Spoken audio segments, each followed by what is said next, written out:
Peter, why did the US seem so rich in the early 80s while Europe and Japan were struggling? Stewie, excellent question. In the early 80s, the United States was growing at around 3% GDP. But here's the kicker. We were running a growing current account deficit, which is basically a fancy term for a trade deficit. So we were spending more than we were earning from exports? Bingo!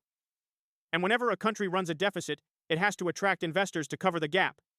In this case, Japan and West Germany were buying US bonds, notes, and bills, using the surplus from their own economies. Wait, so Japan was lending us money it could have used at home? That sounds risky. Exactly. Their huge trade surpluses were financing our deficits, at the expense of their own economic growth, which was actually negative at the time. Sounds like a recipe for trade wars. That's right.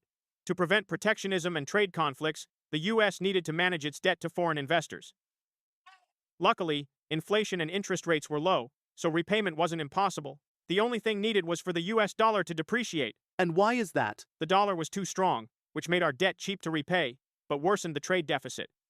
A weaker dollar would make US exports cheaper and reduce the burden of foreign currency-denominated debt. And that's when the Plaza Accord came in? Precisely. In the mid-80s, the U.S., UK, France, West Germany, and Japan agreed to intervene in currency markets over 2 years to hit target rates. The result? The U.S. dollar dropped about 50%, while the other countries saw their currencies appreciate by roughly 50%. Oh, it's so great to hear countries working together. But it wasn't perfect. Some countries, especially Japan, ended up suffering from the rapid currency appreciation and its effect on exports. It seems it's all about keeping the global economy from tipping over while everyone tries to grow.